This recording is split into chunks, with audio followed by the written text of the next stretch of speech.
we are on camera. Okay. You ready? Yep. Okay. Today is 18 October 2021. My name is Ed Woods. I'm a veteran. I'm a volunteer and a veteran, but I'm a volunteer at the Atlanta History Center, and today with me is Carrie King, volunteer as well, and we have Sue Verhoff, who is the Director of Oral History and Genealogy at the Atlanta History Center. We're here today to record the oral history of Charles Polk III, who served in the United States Coast Guard. Mr. Polk's oral history has been recorded for the Atlanta History Center Veterans History Project in partnership with the Library of Congress.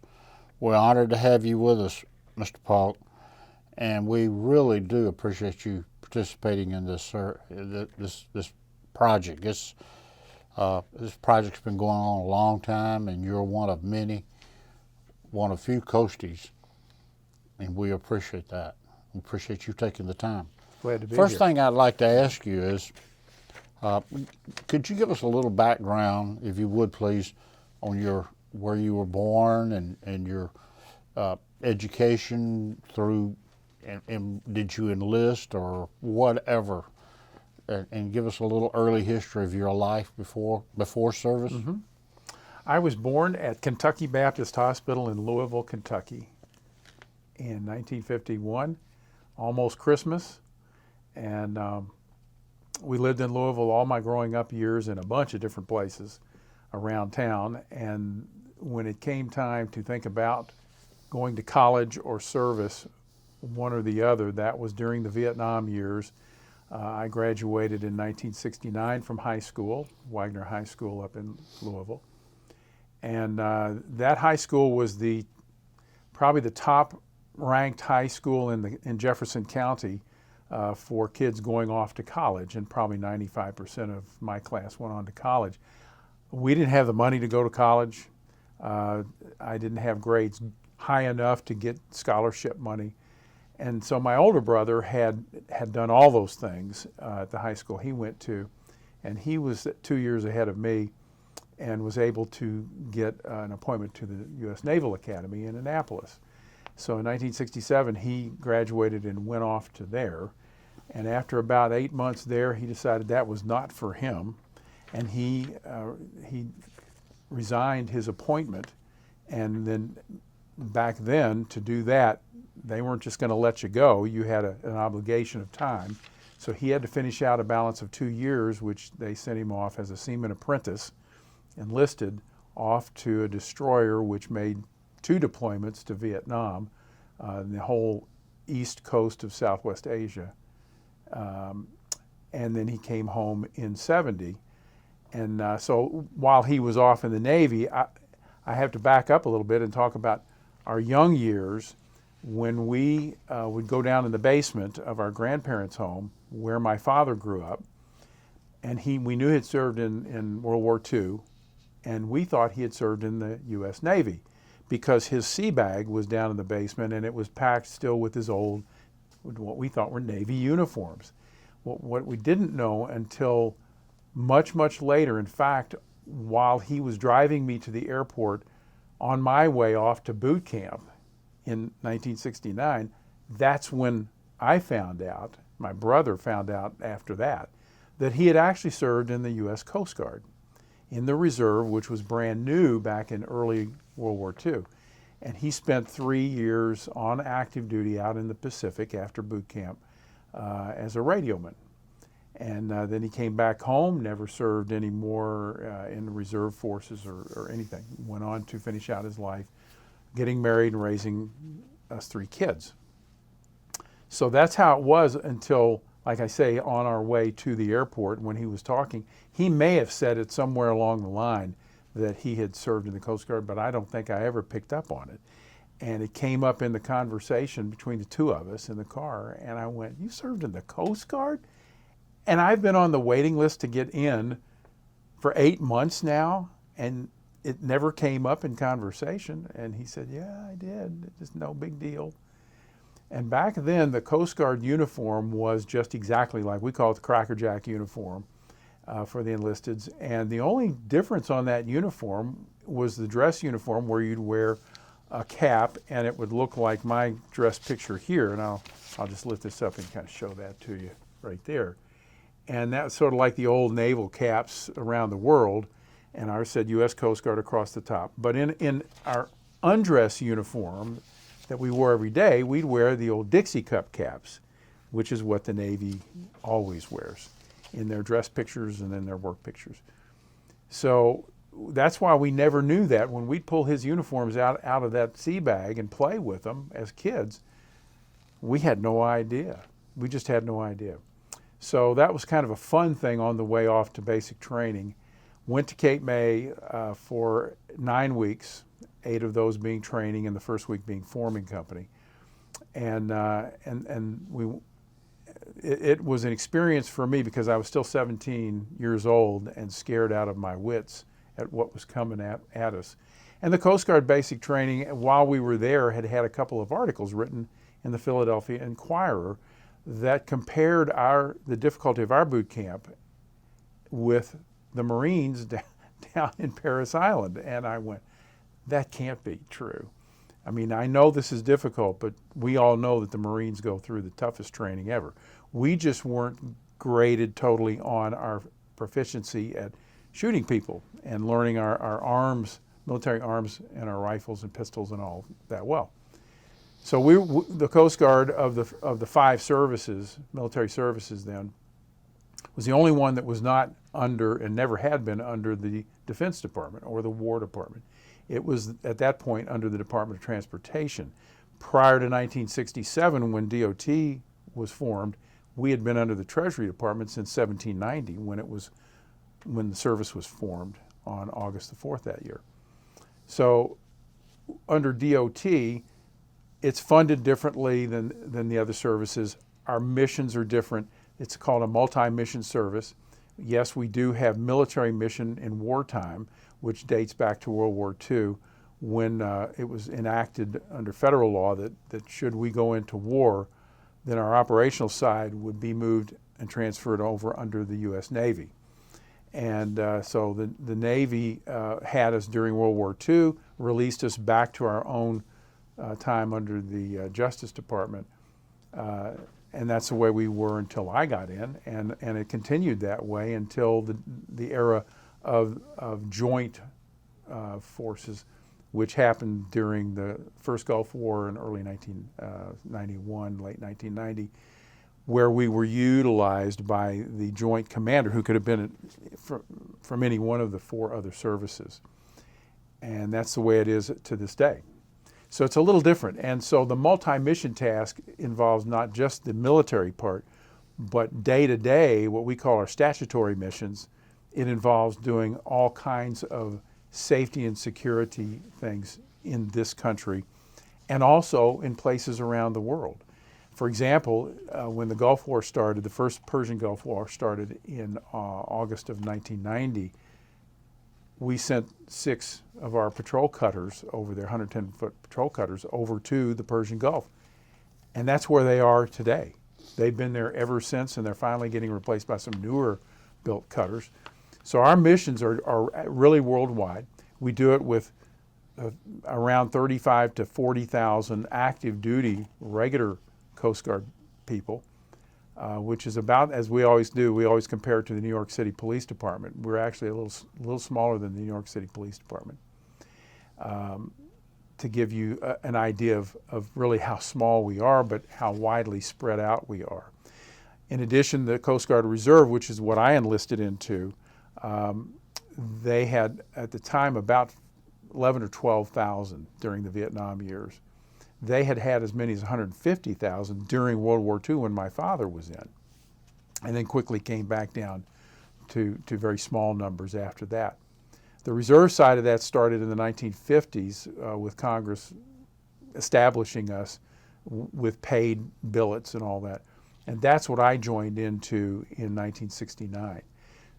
The however is we still go through basic training side by side in the squad bays with the regular Coast Guard folks that come in.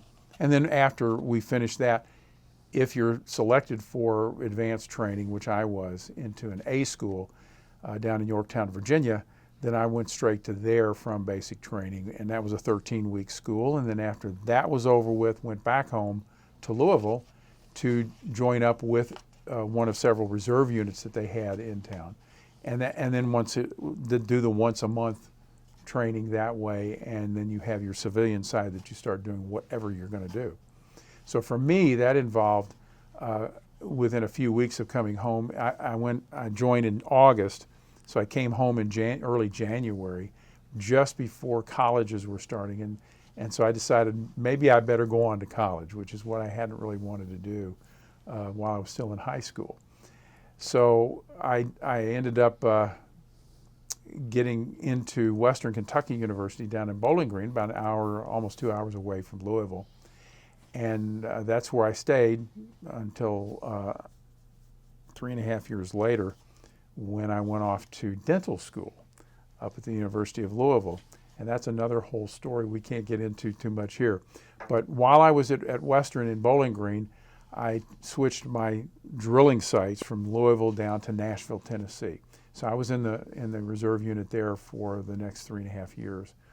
Met a lot of guys and good leaders in terms of the officers there. We served at the old Naval Reserve Training Center, which is right in Shelby Park on the Cumberland River. The building's still there. It's now a National Historic place, but nobody's there, fenced off. Nobody. So that was a whole new experience to do that. Still be able to get into the uniform every month, which I love, that old Cracker Jack uniform. And we did that until it was time for me to head off for dental school. When I did that, I was able to get into dental school pay-wise through the U.S. Health Professions Scholarship Program under the Navy. And so in essence, what I had was a scholarship that was going to pay my way through dental school. And at the end of that, just like the academies do, you pay back to that service 5 years of service. So I would have been in the dental corps. So something happened in the first semester, right at the end of the first semester of that school, that did not allow me to continue with dental school. So I took the time off. It involved a hospital stay. So I had to get well from that and then figure out what I was going to do with my life after that. And I really wanted to get back into the Coast Guard Reserve. So the billet was not available for a year and a half after that had happened in December of '73. And so it wasn't available until June of '75. And I'd asked the chief petty officer down at the recruiting station to give me a call, and he did. He said, that billet has just come open. And by that time, before I had made that switch out, I had been a first-class petty officer, and my rating specialty at that A school in Yorktown, Virginia, was port securityman.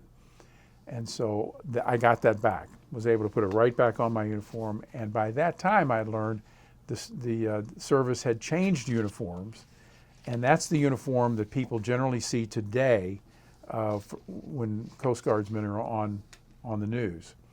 And it's that light blue shirt and stuff. So we had an identity crisis with that. People thought we were in Air Force or we were a Greyhound bus driver. So it was kind of fun to have to explain that time after time. But that was the uniform that I came back into as enlisted, and I continued in the enlisted ranks all the way past getting my degree, bachelor's degree from Western Kentucky. Went back there to get that in business. Very different from becoming a dentist. So I just decided I really wanted to stick around and become a chief petty officer. That was the next rank up at E7. And I was too far past the top of the hill by the time I got back in, and I was in the middle. And so I took the service-wide exam every year and came into the middle of the pack. And it was too far below the cutoff line each year, but I still wanted to do that over and over. I did that for 6 more years until finally I had some good mentors from my reserve unit to come to me and said, Polk, you need to put in for a direct commission. You have your bachelor's degree, you're an E6, that qualifies you to go for it.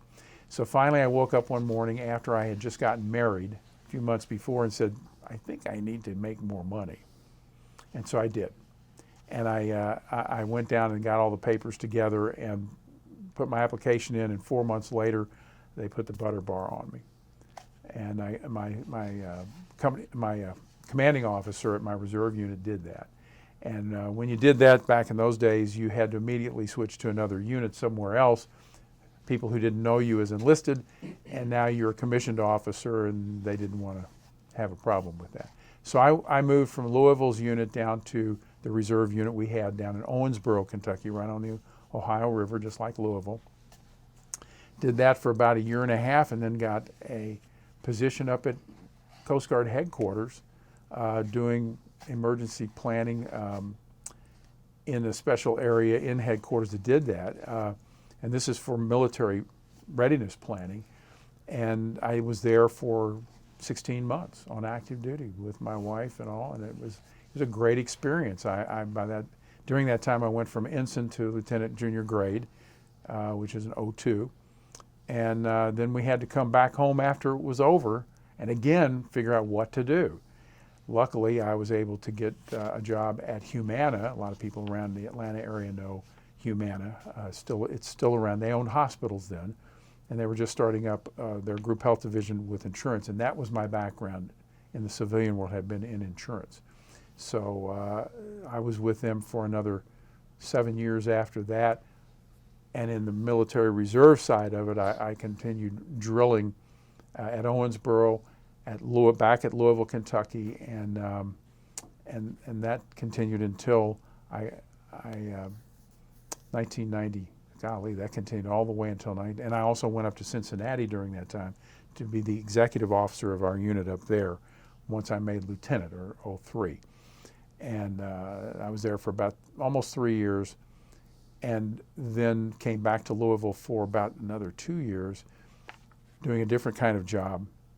And just when I was making lieutenant commander, 04, is when I got an opportunity to go back to Coast Guard headquarters and serve on active duty. It was supposed to be for a year. That was in September of 1994. And then that year ended up stretching out to 8 years. Every year, reserves are called up. It's kind of like a temporary slot. And then you go back home. Well, I guess they thought I did a good enough job that they wanted me to continue on in that job for a little longer. And so every year we went through this process of renewing the contract. And then after 8 years, it was time for a change.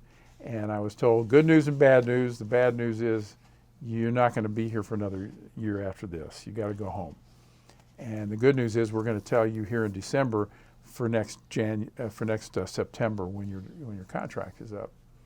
So that gave me plenty of time to go look for another civilian job. Went back home, and by that time, my last year had been 1991 and into 92. I was supposed to leave after 1991, but guess what happened in September of 01. September of 01 was 9/11, and I had 3 weeks to go.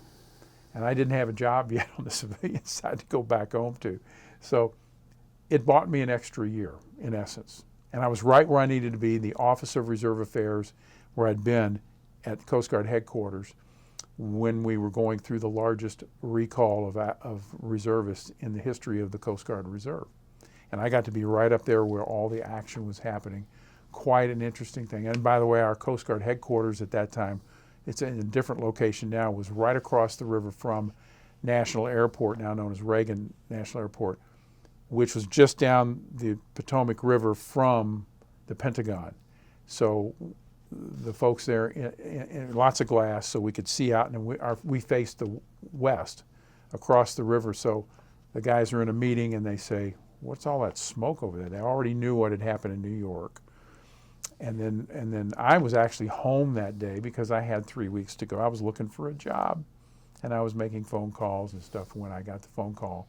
I was in my second marriage at the time.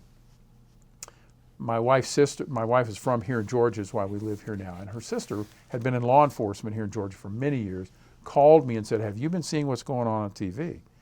Flipped the TV on. We're watching the second plane go into the second tower and I said, you know what? We got targets here in Washington. We're just talking on the phone. And that went on for however many minutes it was after that the Pentagon got hit. And when it did get hit, we didn't know anything about that. The people in Washington media didn't know. They weren't in position, certainly by that time. But our house, which was 8 miles west of the Pentagon in Annandale, Virginia, shook for about 5 seconds, like it was like a sonic boom, except those things happen very short, very quick.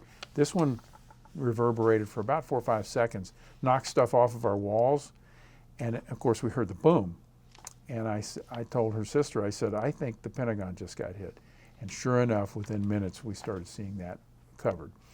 My route into Washington, D.C. every day was up I-395, which goes right, it circles around the Pentagon to go across the river and into D.C. And it was weeks before we could get, if we wanted to, get off the exit ramps to the Pentagon because everything was under such lockdown. And when we went that route, you could look left and see where all the damage was to the Pentagon. So that was quite an experience as well. But during that whole year, every day got to see all of the rebuilding going on from a distance. And then 9/11/02, I only had another 3 weeks to go under that contract. And so got to watch the reopening of that wing, that wedge of the Pentagon. So it was quite an experience to end up that part of my career. And at that point I was in my 33rd year of being in the Coast Guard Reserve.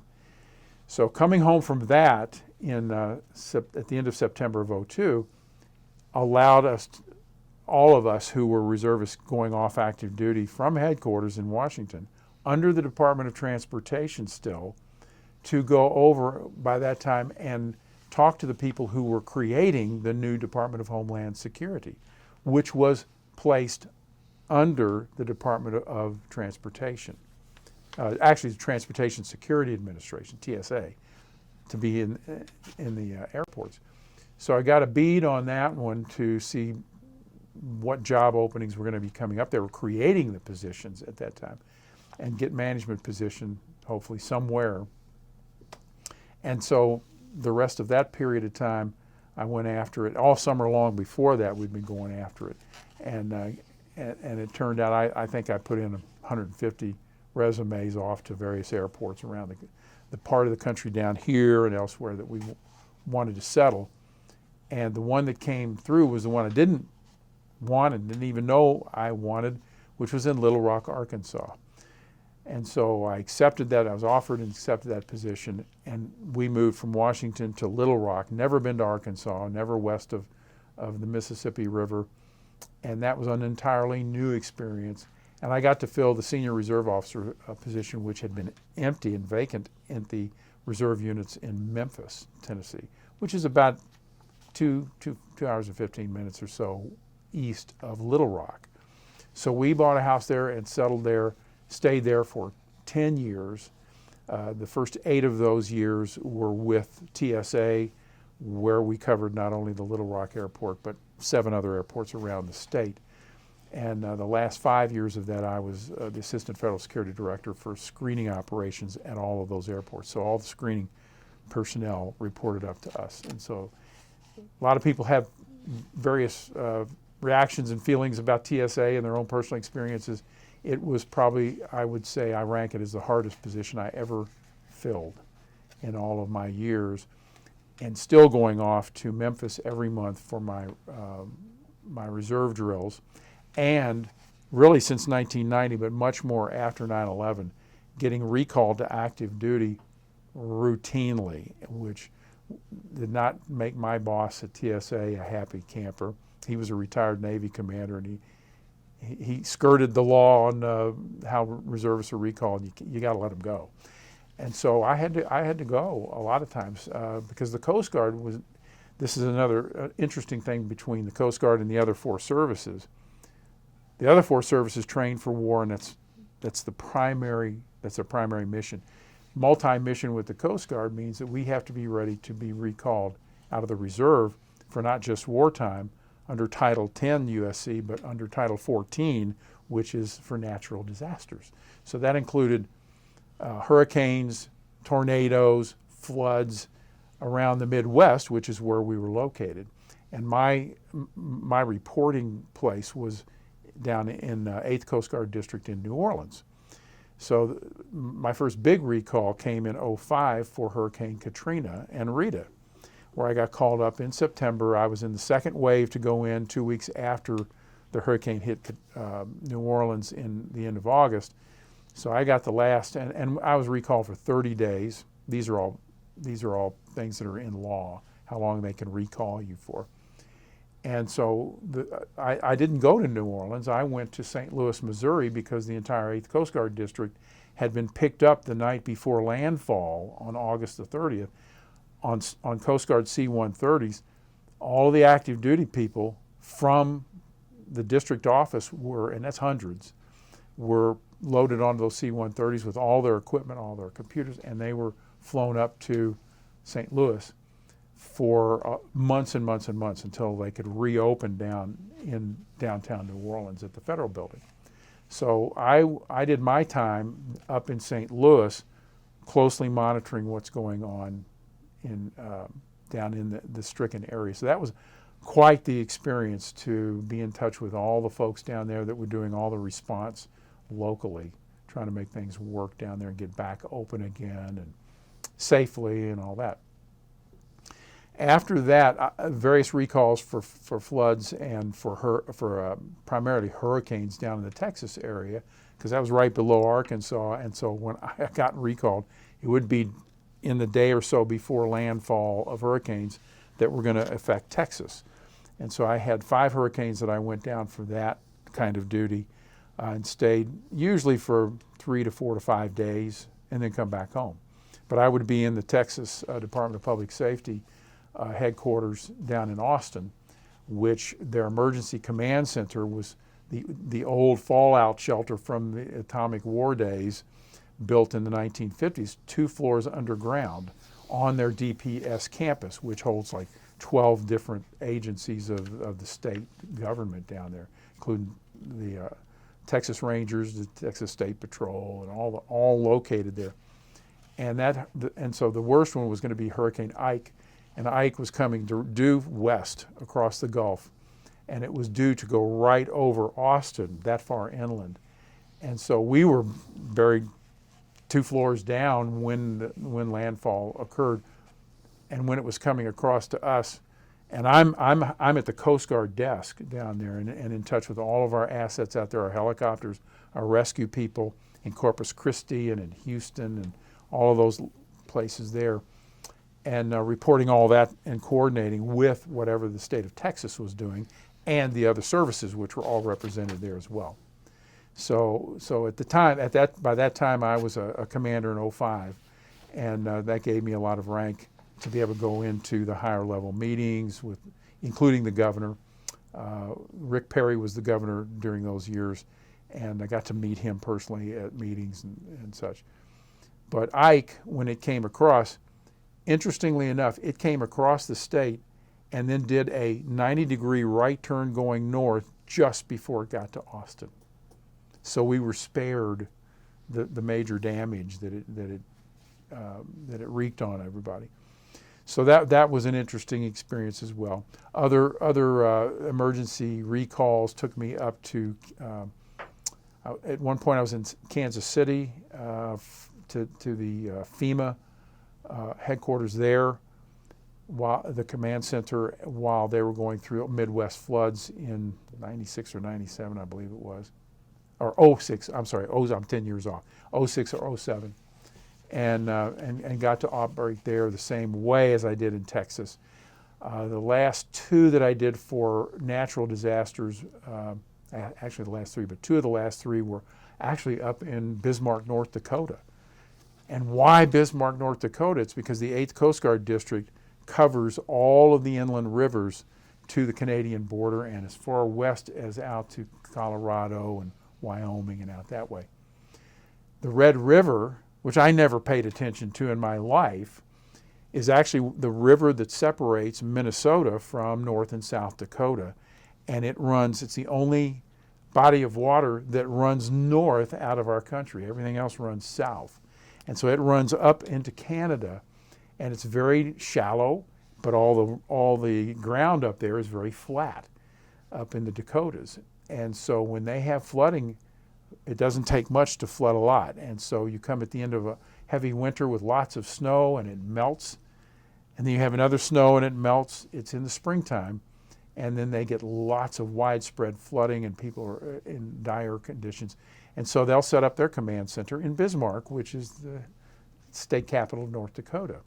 So and by that time I was a full captain, 06, and so I was the senior guy there for my time that I was there for, and I was there between the two times I was there 4 days the first time and about 2 weeks for the second time because it just took so long. So there I got to sit at the table again with the state commanders of all the forces up there for North Dakota, meet the governor and all as we went through that, and reporting down to our headquarters for the sector of the 8th District that covers that area of the country, which is located in St. Louis. So we were both captains. I would give him a report every morning of what we were up to, and so he would be able to report on from there. So those were also very interesting experiences. My first one there, the first year, literally I flew into Bismarck, beautiful, new, small airport, at about 3:30 in the afternoon, and looked at the weather screen up on one of the TV screens in the airport, and I was watching and listening to the report of what was coming, and it was almost to the airport by that time, which was a blizzard. And this is right at the end of March, and what an experience that was, because then I had to have guys come out from the command center, which was right up on the Missouri River out of downtown Bismarck, and have them pick me up and get me on down to the command center before I could even get to my hotel. By the next morning, I could barely get out from the hotel, and they had four-wheelers come to pick me up to get me on down to where we were operating in that command center, another one that was underground. So a lot of folks aren't familiar with the topography and the river system, the inland river system that the Coast Guard covers. And I used to say they ought to change the name for that part of the Coast Guard to the U.S. River Guard. It never went anywhere. But yeah, the Coast Guard does have jurisdiction over any navigable waterway that connects more than one state. If it goes into another state, then we have federal jurisdiction, maritime jurisdiction in those areas. So that took me until, that was in 09 and 10. And then in the summer of 10, starting in April, was the famous Gulf, British Petroleum BP oil spill in the Gulf of Mexico. And I ended up getting recalled for the legal full 60-day call-up period for reservists down to that, and I spent that 2 months down in the command center in Houma, Louisiana, which is about 45 minutes southwest out of New Orleans, really out in farm country and almost down to the Gulf marsh areas and the little towns down there. So BP had a training center in Houma looked like out in a cornfield, just nothing else out there. But it was a large center. It could hold as many as 300 people in the BP system for training purposes, and they lent that to all of the first responders, including the Coast Guard. And at the height of it, while I was down there, there was as many as 2,000 people in that building. So it was really packed and cramped. But my part down there was to oversee all of the commanders that were recalled from the reserve, who were assigned duties to be right next to, all day long, the parish presidents who were most heavily involved in the oil tragedy there. So that would be the eastern parishes of Louisiana, including New Orleans, Orleans Parish, Jefferson Parish, St. Bernard's Parish, Plaquemines Parish, all of those that you normally see out there, that the oil was really, really bad in those areas. So that was an experience in itself to really get into the politics of Louisiana, which is very different from anywhere else in the nation. So, so that was my last major recall. Came home from that, and when I came home from that to go back to my job at TSA in Little Rock, I discovered that they had extended for another year an early retirement option, and it so happened that I had just qualified during August when I was still down in Louisiana to do that, and I opted to do that after 8 years there. So I had enough time credited in active duty to have that creditable under federal law over to a retirement on the federal side. So I got a 20-year retirement basically out of the federal system, and then I ended up going on active duty again within a month after that to take my final job on active duty with the Coast Guard over in Portsmouth, Virginia, which had the headquarters for not only the 5th Coast Guard District, but also the Atlantic area, which covered all of the districts on the eastern side and overseas.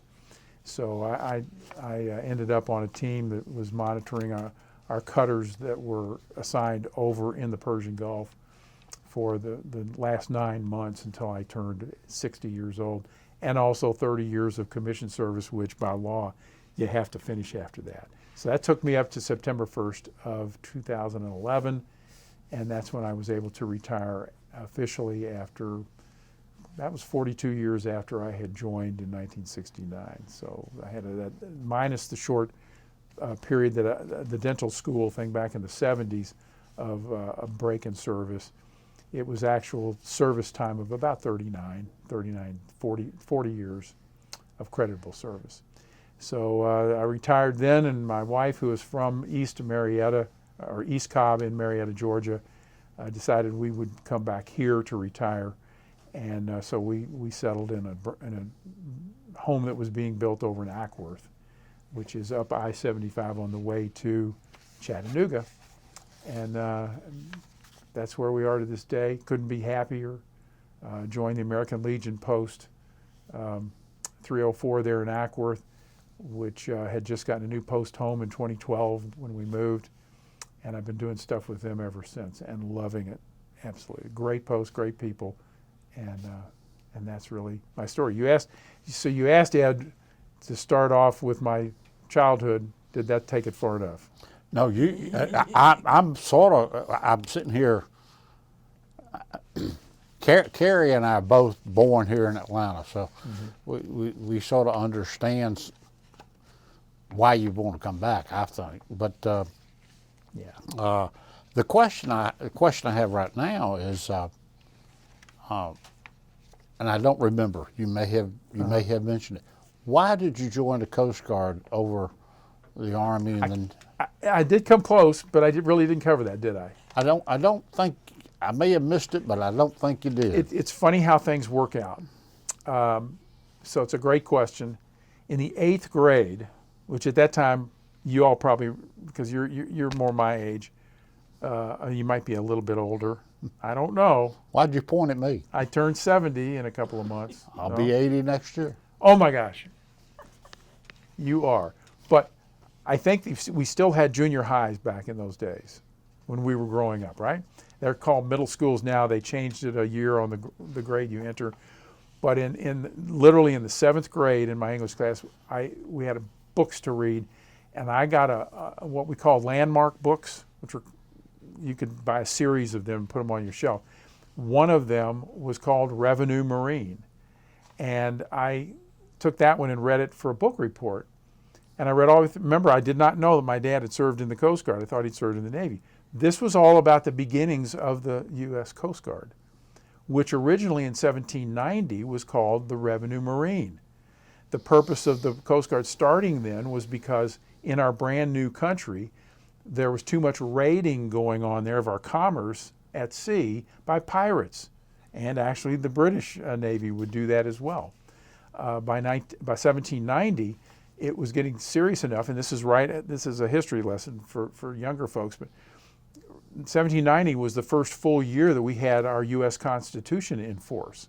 And so the first year for our U.S. presidents with President Washington.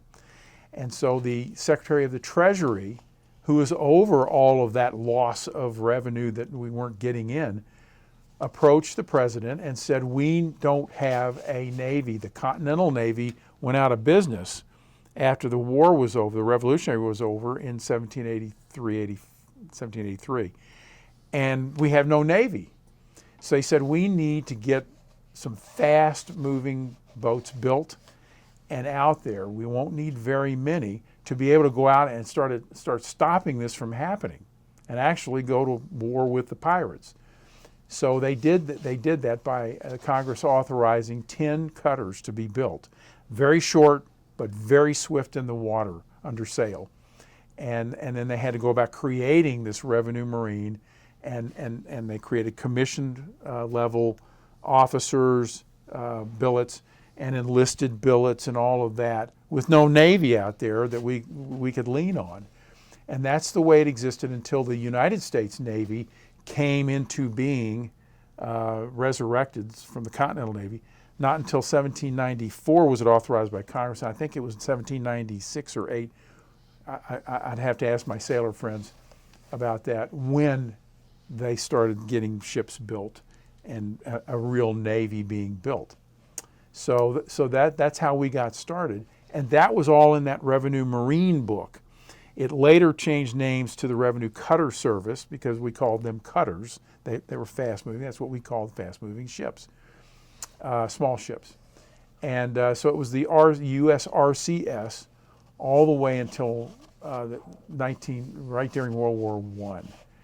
1915, I believe it was, when we changed it. We had another couple of agencies melded into us, and they changed the name to the United States Coast Guard.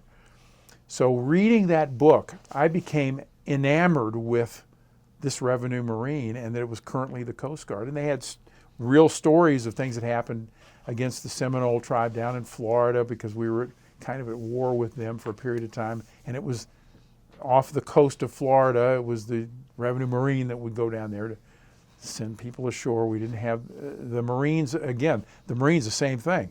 Yes, they were during the Revolutionary War. We're coming up on their anniversary here, November 10th, I believe it is, the day before Veterans Day, every year.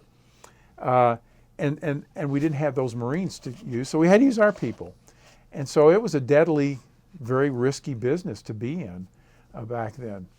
So at any rate, that was in my mind from the 7th grade forward until I was in high school, and my brother joining the Navy, going to the Naval Academy, then ended up going out out to the Vietnam stuff.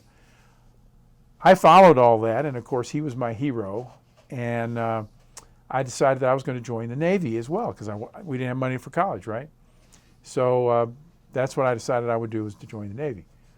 Well, that was around the same time as Norelco had created the cassette tape recorder, and they had their mitts on that piece of machinery for several years under patent, and so we had to buy a Norelco cassette tape player because they had that on board my brother's destroyer over in the Westpac Vietnam time, and he worked in the office of the ship. So he would make recordings rather than write out letters, and that's what kind of replaced letter writing back then. So we would get these tapes in the mail, and one of them came in, and my brother had gotten some of his friends who hated the Navy. He hated the Navy at the time. He just wanted to be back at college with all of his friends. And he said, Chuck, you don't want to join the Navy. And I got my buddies here, and they say, no, Chuck, you don't want to join the Navy. And he said, but you might want to think about joining the service that's with us, that's in our group, our naval battle group, and that's the ones that are painted white, the ships that are painted white. And that's the Coast Guard cutters, because we had a whole fleet of them that were over there.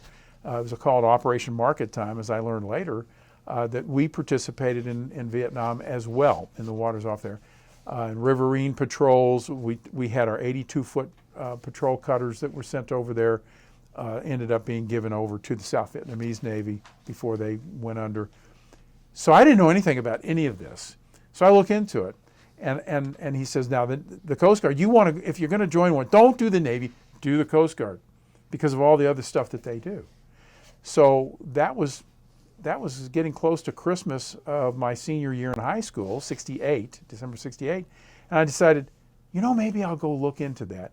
So I made a date with the Coast Guard recruiters downtown Louisville and went down a few days after that, knowing that there were lots of people on the waiting list for all the reserve components of all the services because of Vietnam.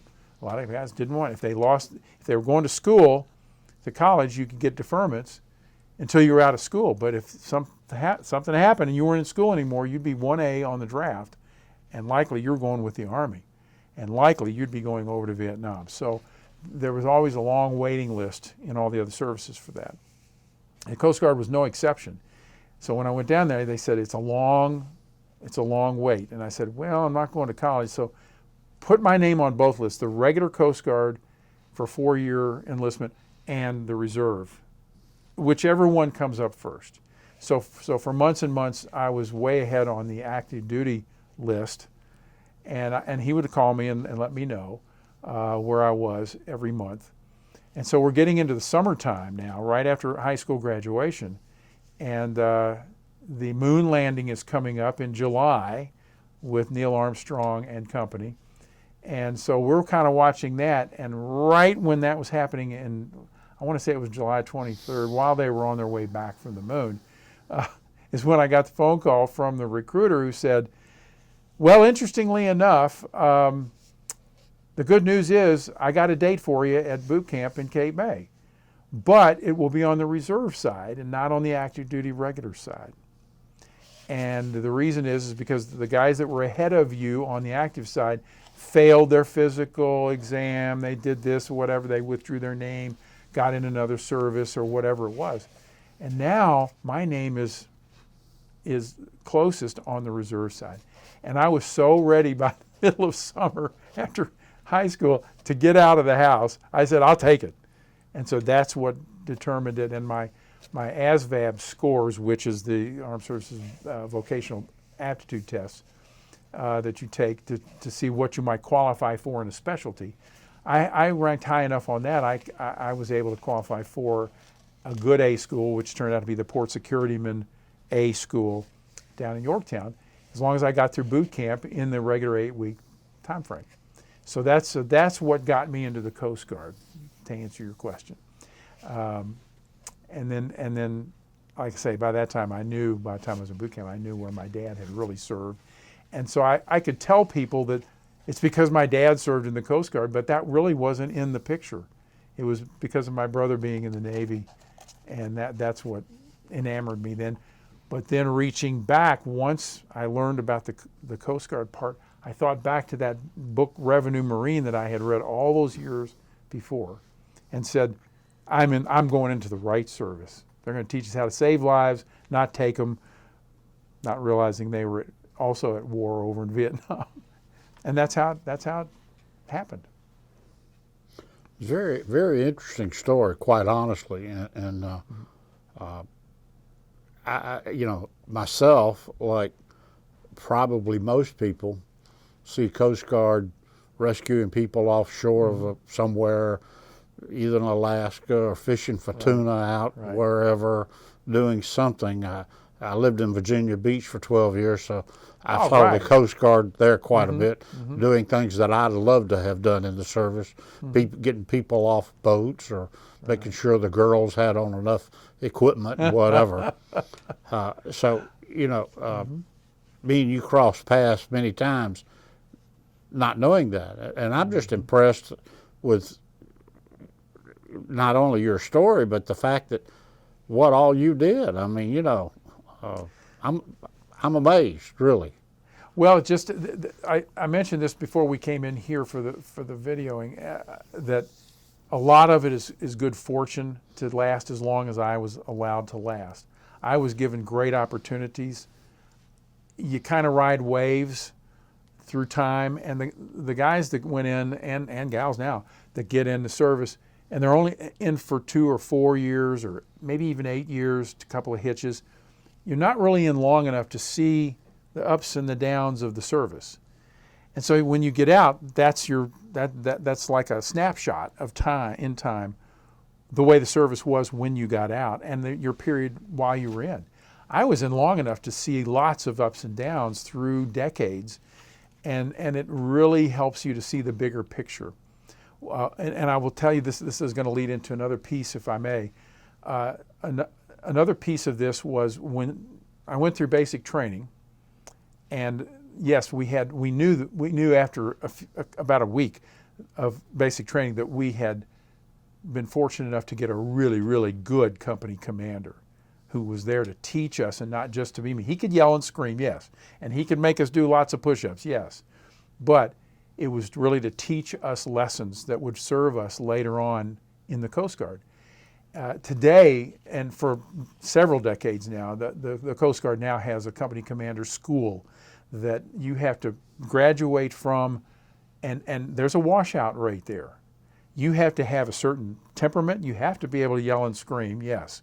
But everything you do is to make sure that whoever graduates into the regular Coast Guard from your company knows what they're doing basically and is not going to get themselves in trouble, and by all means is not going to get anyone killed. It is a dangerous job. Rescue work is dangerous work. In the 90s, when I went to headquarters in that 8-year period, that was from 1994 to 02, after I'd been there about 6 months, a chief petty officer worked in my area came up to me and he says, Commander, do you know about the mentor program, sponsor program at Cape May? I said, never heard of it. We didn't have it when I went through. And he explained it. He said, it's run by the Chief Petty Officers Association there at the base in Cape May. And what they do is if they allow you to come in, they'll have to accept you into the program, and usually they don't allow commissioned officers. But since you went through there as an enlisted person, they might. And then you get to go there on Saturday mornings, starting with the second week of their training, and then you go every other Saturday until like 3 visits until graduation. Go there the night before and you get to eat pizza with them. They're graduating the next day, and then you get to be the guest speaker at their graduation, whether it's outside or inside, doesn't matter. Of course, the catch is that your graduation speech has to be 3 minutes. 3 minutes when you're giving a speech is pretty quick. And they said a lot of people don't. They go much longer. We can't just stop them in the middle of their speech and say, hurry it up. But I remembered standing out there on that hot parade field listening to speeches when I was finishing up boot camp, and how long it was, and you're going, is this guy ever going to finish? So I held true to that, and my speeches were 3 minutes, maybe 3.5 minutes, and I got accepted into the program. So when I went up there, the guy who was the coordinator of that program, been there a long time, he was a warrant officer musician, so he ran the band, and so he got to stay there for longer than just 4 years. Been up there for probably 10 or 12 years. Really nice guy. He came up to me after about the 3rd graduation I did outside, and he walked up and he says, you keep mentioning in your remarks your company commander, and that your squad bay was right over in that building right over there all these 28 years ago. And he said, but his name, you say John Herman, and his name is the guy that's trying to sell my house. He's with Century 21, and his name is Jim Herman. Been trying to sell my house for about 3 months now. And is that the same guy? I said, well, there were 2 Hermans that were there. They weren't related to each other, which is kind of unusual for a last name. But he was a quartermaster 2nd class, and of all the rating specialties that the Coast Guard had, my guy was a quartermaster 1st class. He had the same rating specialty. You would think they were tied together, but this guy was very short and squat, and my guy was tall and handsome. And so they couldn't be related. I said, maybe it's the other guy. He said, well, I'll get in touch with him next week, and if he's interested in giving you a call, give me your number at headquarters, which was down in Washington.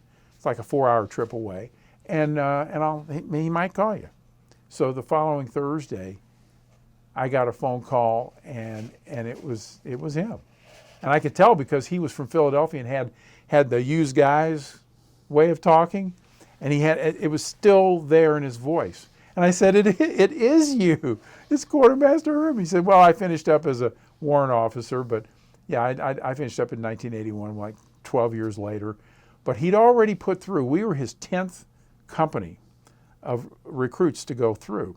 And we knew from the company that preceded us that he was an award winner for all the competitions, things that you do going through boot camp. He was a winner. He had trophies. He had honor companies, all that. And so we had big shoes to fill. And we knew that going through. So we knew also that he was done. We were his 10th and final company. And he went on, he was going off to what we called red hats. I think the Marines call it motivation unit, the people who were screw-ups, and that they would be pulled out of their training companies and be put into this to be re-educated.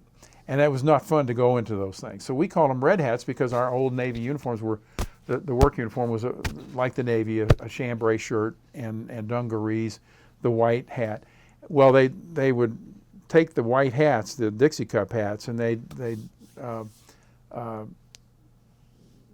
what's the word I'm looking for? They would turn them red.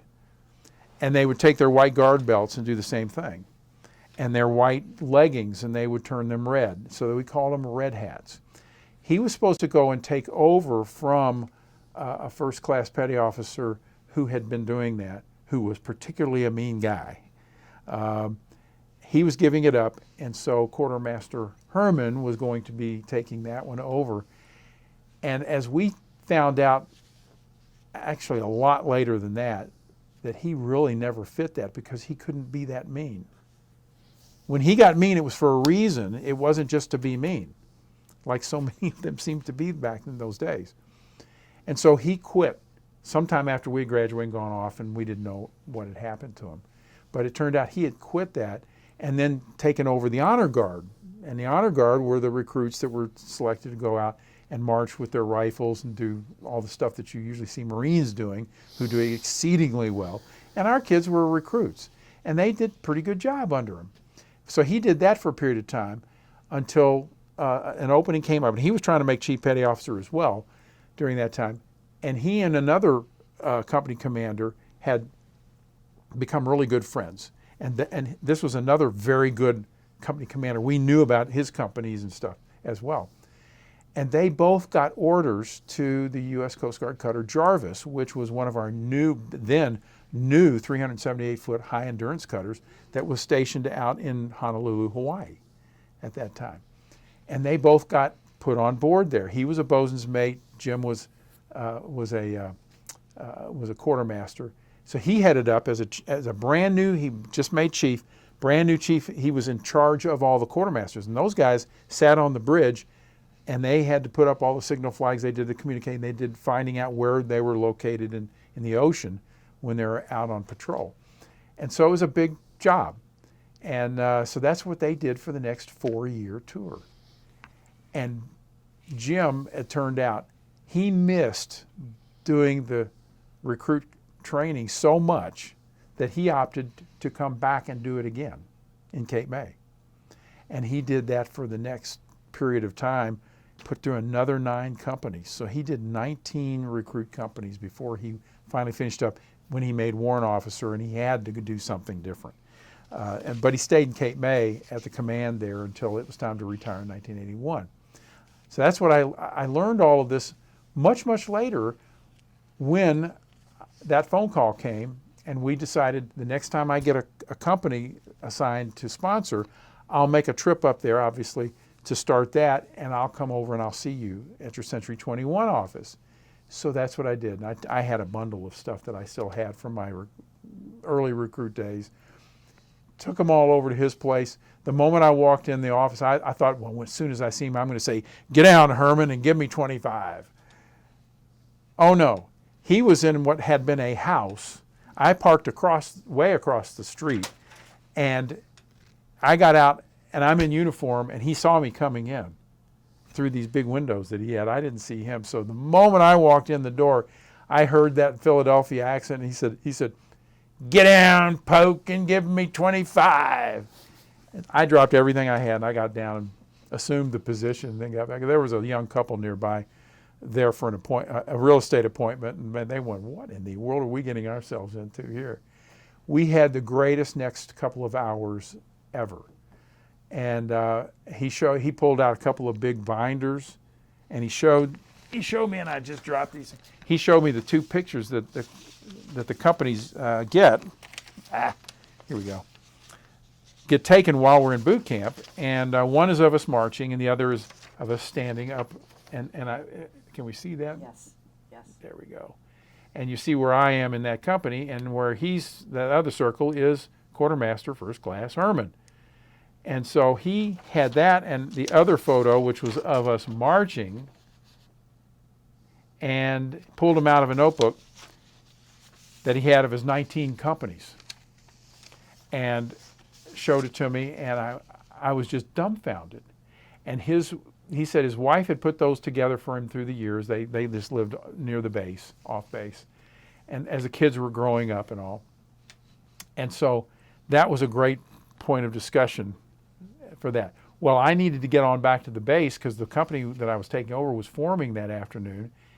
And I realized that this was a Friday, which was odd for me to go in not on a Saturday, but this was a change in the program, and I was going to go in right when they were going through forming over on the base and into their new companies. I looked at my watch. These are things, I kind of call them God things, but I looked at my watch, and it was 2 o'clock.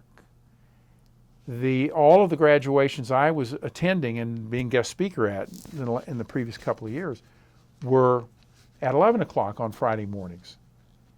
And Jim explained to me and reminded me that graduations back then when we were graduating were at 2 o'clock in the afternoon. And here I am 28 years to the day and to the minute sitting there talking to my company commander that I hadn't seen in all that time. So that was the beginning of a new relationship, really. And my wife and I ended up starting to come up to Cape May in the summer times for a few days vacation. And when we were there, I would give the Hermans a call, and he and Carol would come. We'd go to dinner and all that. And I said, how many other recruits, certainly the ones that were 17 years old, ever get to, number one, see their company commander or drill instructor again? And not only that, but they become friends over time and get to go eat dinner with them. And that's the way it was. That lasted for a couple of years. This was a picture of, let's see if I can get this up where y'all can see it. He was a good-looking guy. That was him in 1969. Closer to you is better because that camera's in focus back there. It's just a small picture. Yeah, it's okay. And that's the old Navy uniform, right? Dixie cup hat. And, of course, his swagger stick that he carried with him everywhere, which scared us to death. That was him in 1969. And then when we got back together again, we went down onto what used to be Washington Street in downtown Cape May and was by this time Washington Mall. It's a street mall. And that was us. Is that a good, you got it in there good? Yeah. Standing there. And he was in good health in his early 60s at that point. And I think I was, closing in on 50 at that point.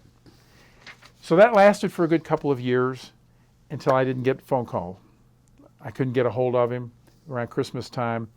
And I finally got through to somebody at the Century 21 office, and they said, they knew me. And they said, I hate to tell you this, but he got sick over Christmas. And it turned out that he had cancer. Now, he had smoked all of his life. And it probably came from that. It was lung cancer that later spread to his brain. But with all the good health care that he got, even in Cape May, New Jersey, the southernmost part of the state, he was able to get really good care. And he lived for another 2 years after that. So when I had business at Cape May, which was regularly, I got to go and see him and visit with him. So that's what we did, and I was able to get in touch with our recruit company commander, which was the recruit guy who was in charge of us when he wasn't there on the base, and would march us and stuff back during boot camp. And his name was Tom Price. And Tom, as it turned out, was living in Marietta, Georgia. And that's where I got a hold of him on the phone and was able to pass that on to Jim next time I saw him. And then when Jim was really getting bad off, I went to visit him, and they brought the hospital bed home to his home there in North Cape May. And I got in there to see him, and he was all medicated and all, but he woke up, and he did like he always did. He woke up and he said, "Well, howdy, sailor." And we had our last conversation, and it was full of tears, sadness. We knew from what his wife told me that it was getting very, very close. And we talked, but he was still lucid enough that we could talk. And so when it was over, he said, "I'll see you again on the other side." So it's emotional still to this day. And that was in '02. May 1st of '02 was when he died. And his wife, we talked outside on my way out. And she said, "I'll give you a call when it happens." So it happened on Tuesday, the following Tuesday. And she called me that evening. And she said, the kids who are all grown now, and I got around the kitchen table here, and they all live nearby, and said, "We all voted for you to give his eulogy. It's going to be Friday, downtown Cape May at our Catholic church." And the Catholic church is right at the end of Washington Street Mall, right where that photograph that I just showed you was taken. And a beautiful stone church. And the entire base that did not have duty that day came over and filled that place up. And I got up, and of course the family was all up front, and the grandchildren and all. And it was all I could do to get through the remarks that I had made for him. And when it came time to take the casket on out to the hearse, when the Coast Guard pallbearers brought him out the doors, the tourists who were out on the Washington Street Mall, they could tell something was going on. It was big. They all stood up and saluted. So it was a great, great moment. Now, here's the rest of the story, as Paul Harvey used to say.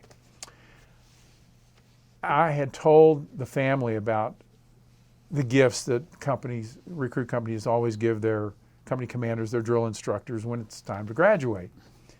And it can be anything. Our gift back in 1969 was to buy him our dress flat hat, as we called it. Some people referred to it laughingly as the Donald Duck hat, which you saw in the pictures earlier. And so we went to the exchange and bought a size 13 hat, just because it would be so big and only his head could fill it. And so the hat was passed around to the entire company, and we all signed it. And somebody who was something of an artist put Tango 9, which was the name of our company, on it. And then we presented that to him after graduation ceremonies, and we're getting ready to leave for the buses and the cabs to get us to the airports to our next destinations. And he told me while he was still living, and showed it to me, that this hat he kept. It was, of all his companies that he did, all 19 companies, ours was his favorite company. And he even taped us on a cassette tape marching, because we put his name into one of the cadences that we did. And he had it all those years, copied it over for me, and I have it and play it every now and then. And we called it the Tango Boogie. And one of the guys from Massachusetts had written it. So that was another piece. Well, he said, that hat that you all gave me, of all my kids, he had 4 kids, 1 son and 3 daughters. He figured the son would want it. Well, the son really didn't care. But one of his daughters did, and she always, when she was a little kid, would march around the house like she was one of his recruits with a stick as if it was a rifle through the house. And he said, "You're the one that's going to get this hat. You take it." And so she put that hat on and marched around he said she did that for a couple of years. And then he said, this hat is yours. So she put it in a plastic bag and kept it. And she kept it all through the years. They never moved from Cape May. She and her husband, by the time of his funeral, it had been stowed away in a 1-story ranch-style home up in the attic. And they, at that point, were renovating their house. And so at that point, they weren't living in the house because they'd taken the ceiling out, all this mess and the workers and everything. So she said, there was still stuff up in the attic, and she wondered if this hat was still up there because we had talked about it. And the night before his funeral, we talked about it around their kitchen table. And I didn't know this, but she said when I got to the funeral home the next morning, nervous about giving my talk at the church, they said, after we go and view Jim in the casket, we have something special for you. So they made me close my eyes and led me over to a table nearby, and I looked down and there was that hat. And the story behind it, it boggles the mind. She and her husband had gone over to the house in the dark with flashlights, crunching around on all the debris on the first floor, walking through the living room with the open parts of the attic right above them. And something dropped right in front of her. And it was that hat in that plastic bag dropped right in front of her from the attic. And she said, "Thanks, Dad. I don't know that I'd ever found it." And there was that hat sitting on that table. And this is the hat. This is the hat. Can you see if you can see it? It's the white on the top has turned brown through the years, and there's the Tango 9. And I marked it, there's my signature right there, Chuck Polk. My best buddy from boot camp, Jack Ward, who lives up in Massachusetts, his name is right there. But there's Tommy Price's name, and all the officers of the company were right there. Most of it's pretty faded by now, but that was pretty neat. About 2 weeks later, I'm back home in Annandale, Virginia, and a package is delivered, a box is delivered to our front door, to me. And I take it in and I open it up, and I am greeted by this hat in the plastic bag with a short letter from his daughter to me, thanking me for the eulogy, and that this hat needed to go where it belonged, and that would be with me. And I thought, man, when I was 17 years old and going through basic training, I was the least of the 50-some guys in our company. I mean, Tommy Price, he had just graduated from Auburn University, been in our OTC and all that. I said, this should have gone to him, but we didn't have an address, and he didn't give the eulogy. So it was a family thing that connected us, and through the years has connected us. So at any rate, even the grommets coming out of this thing, it's so old. But I wanted to bring that and show it to you guys. I hope that helped you guys kind of understand what has kept me with the Coast Guard for all of these years. My friend Jack Ward, by the way, this was while we were in A school down in Yorktown. See, like this.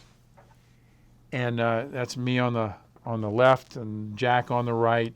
We keep in touch. He's the only one I'm able to keep touch with after all these years. Still lives in Massachusetts.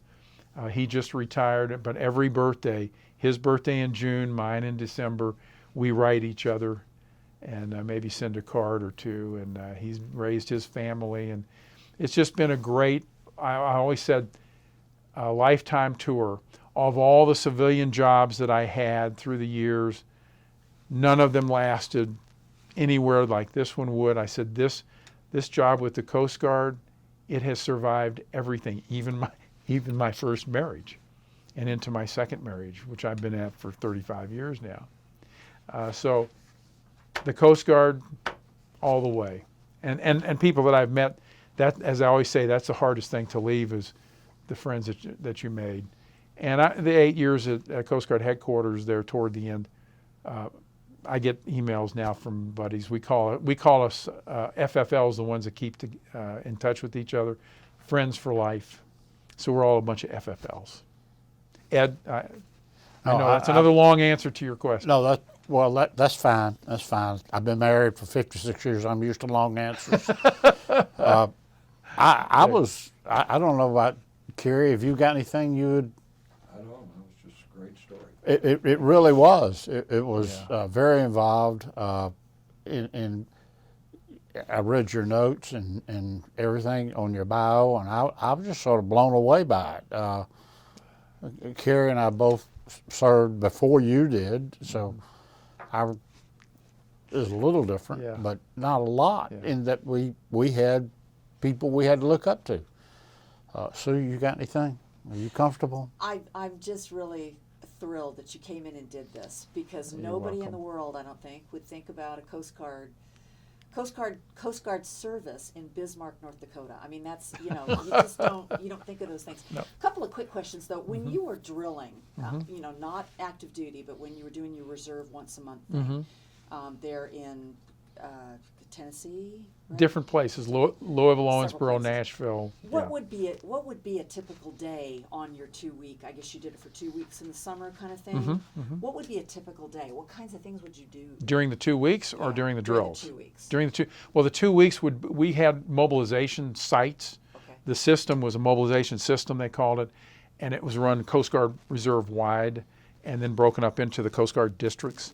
And so the idea for decades, really up until the 90s when the Soviet Union went away, Cold War went away, the Gulf War happened, things changed a lot in the mission of the Coast Guard Reserve from the military side.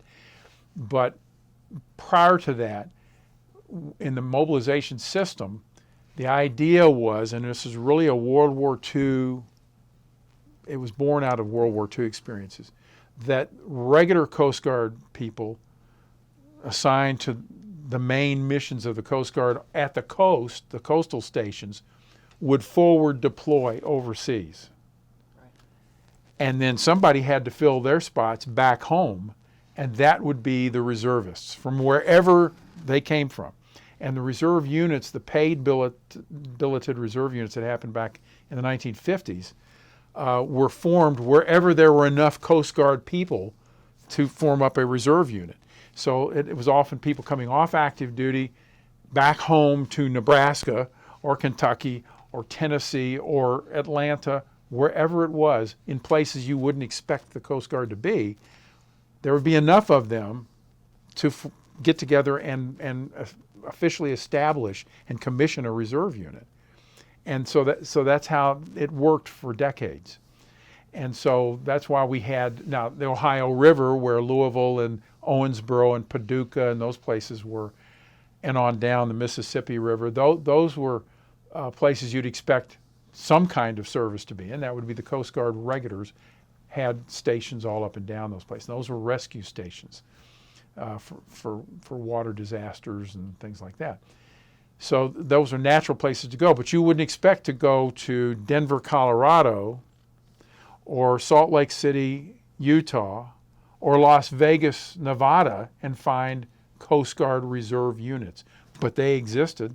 That's because that's where people went back home to.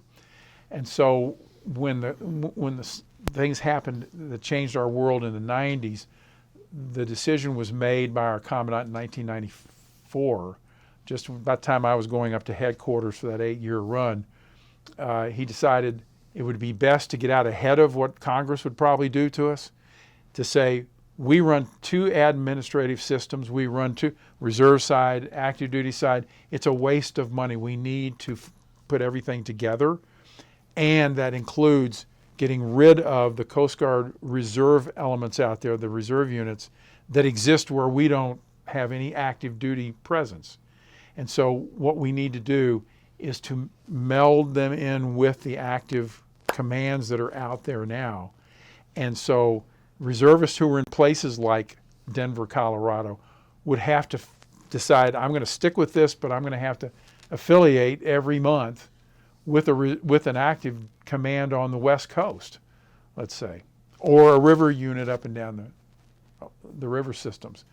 So it changed a lot. So back then, to answer your question, to do our 2 weeks active duty, your mobilization assignment for your 2 weeks will likely be at an active duty command on the coast. And it can change. For 2 years in the late 80s, when I was an officer, for 2 years I went to Savannah because we had Coast Guard presence there, and that's where I would mobilize to in the event of war time across the ocean. And so that's the way that worked. But I went to different places as the system changed through the years. There was a period where we had 3 different years, they call phase 1, 2, and 3. Phase 1, you would go off to a school, which would be a 2-week school in Yorktown, Virginia, which is where all of our reserve schools were then, and do your 2-week school there. Come back home. Hopefully you've learned something and probably forget it before too long. Phase 2, you would go to some command that would be local to you, somewhere close by. And Phase 3 would be a command, do 2 weeks of regular active duty, really, off at a regular active duty command coastal-wise. So that lasted for a period of time until we said, you know what, we're not going to do the reserve schools so much anymore. We're going to do, and they changed it out to where every year our 2 weeks would be at an active duty command, not necessarily the one that you did your drills at once we went to that way of doing business. So that's why I say during I was in so long that you'd be able to see these waves of the way the Coast Guard changed to meet the needs of the service and the needs of the nation. So it kind of evolved over those years. Yeah. That's fascinating. Thank you. You're welcome. Thanks. You're welcome. So, Well, Chuck, we, Sue and Carrie and myself and those that will view this, really appreciate your input. I quite honestly, I didn't know what to expect, and I'm sort of blown away by it. Wow. Very good presentation. wow, thank you. And I'm sure Sue's got some closing statements, but it was just really. I do have one more though. Yes. No, it's no big deal. Won't take long to answer. Did you have any children at all? I have one son, born in 1978, 3 years before I got my commission. That was another reason to go for the commission. Mm-hmm. And he is now, that would make him now 43. Mm-hmm. He just had his 43rd birthday. He's never married, so we don't have grandchildren. He lives up in Louisville. And that answers that one. That's great. Yeah. That's great. All right. Well, appreciate the opportunity, and to hopefully educate some folks the years going forward about the Coast Guard, and also about the 4th of August, which is Coast Guard's birthday every year, just like the Marines have November 10th. The Navy just celebrated theirs from 1775, but they did have a break in service, didn't they? But August 4th, 1790. So every year, and Grand Haven, Michigan, which is right on Lake Michigan, which every year for that whole week surrounding August the 4th is Coast Guard Week, and they were the very first. There's a bunch of them now, congressionally named Coast Guard City, USA. So if anybody ever gets up around there, and if you serve in the Coast Guard, you won't pay for anything that week, and you go there. Only been able to get there once in my life. So there you go. That's what I have. But thank you all very, very much. Sue. Thank you. Mm-hmm. Anything else? Anything else you want to be on tape that your kids? Any parting statements? Anything we haven't covered? Probably a whole lot of things. I'll think about it after I get out of here, but I know I've taken up a lot of your time today as well. But again, the main mission here was to educate you guys, and also to educate anyone who gets to watch this later on. Because we're the smallest service, we are the ones that are least understood usually, and I think, Ed, you kind of mentioned that. Carrie, I think you said the same thing, but hopefully now you will appreciate more what we do, and that we're worldwide, and we have served in the military side in every war that this country has been in since 1790. Well, if So, Sue yeah. does what she's always done with us, Yeah. it'll be on YouTube later down the road. I don't know when, but it'll be on. Well, it's been a lifetime of adult lifetime for me, and those of us who love our Coast Guard. Yeah, you go through periods where you work for people you don't like to work for, but that happens out in the civilian world too. Mm-hmm. And those people who have made a career of the service, they don't know about the civilians part of that until they get out when they've been in 20 or more years, and it scares them to death. I've been around those folks. I've been in carpools in D.C. with those folks, and they're scared to death to jump into the civilian side. But to be able to do both through the years and meld the two somehow together and make them work. I say I had two careers, two 20-year careers.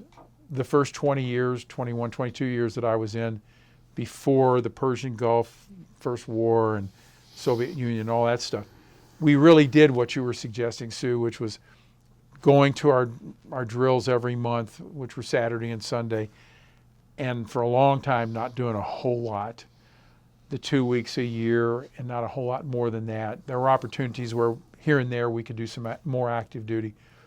But that was my first career, was that, which is what we always think of, the stereotypical reserve unit concept. And once we got out of that, the last 20 years, I got called up a lot. Like I say, again, to the disagreement and unhappiness of my bosses at work, but luckily federal law protects us against that most of the time. And you get so much more experience. I mean, it was a lifetime of experience the second half, and with more rank on my shoulder at that point. So anyway, but love my Coast Guard. We all of us Coasties do. So thank you again for allowing me the opportunity to come in here and do this. Well, thank you for your service. And welcome And home. you're welcome. And we are, in a second, hello, off camera.